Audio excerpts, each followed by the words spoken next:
সকালে চলে এসেছিলো টিউবওয়েল ঠিক করতে, আর টিউবওয়েলটা আমাদের 2 মাস থেকে খারাপ হয়ে পড়েছিল। কিন্তু টিউবওয়েলের কিছুই হয়নি, চেকভাল শুধু লাগতো। লোকটা বলছে ফালতু 2 মাস পড়েছিল, আনাও ছিল কিন্তু লাগানো হয়নি। এক কথায় লাগানোর কারো সময় হয়নি। আর এই যে ছেলেকে আমি পৌঁছাতে এসেছিলাম রাস্তায়, আর ওকে দোকান থেকে খাবারও কিনে দিলাম।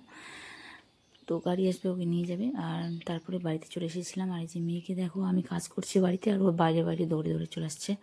এইসব জঙ্গল পাতা নিয়ে খেলা করছে, আর এই যে যা পায় সব মুখে ঢোকায়। তারপর ছাগলকে নিয়েও এই যে দৌড়াদৌড়ি করছিল। গরু একবার ওকে ফেলে দিয়েছিল, তবু ওই যে ওদের পিছনে পিছনে যাবে। আর যে বিষ দেওয়ার জন্য চার্জও লাগিয়েছিলাম মেশিনটাকে। তো আজকে বিষ দেওয়া হবে।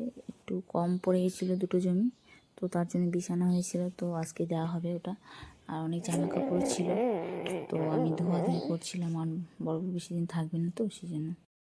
আর মেয়ের নখের চারাগুলো অনেক বড় বড় হয়ে গেছিলো। অনেকদিন থেকে বলছিলাম যে আমাকে একটা নীল কাটা এনে দিবা। তো বড় যাই ওর মনে থাকে না, তো কারো হাতে আনিয়েছিলাম। এনেই তো আজকে নীল কাটা দিয়ে ওর আঙুলের চারাগুলো কেটে দিচ্ছিলাম। আর ছেলেরও অনেক বড় বড় হয়ে গেছিলো, ওরও কেটে দেওয়া হয়েছিল। তারপরে যে মেয়েকে দেখো, দাদার চেয়ার নিয়ে খেলা করছে। ভেঙে গেছে চেয়ারটা যদিও, তবুও টেনে বের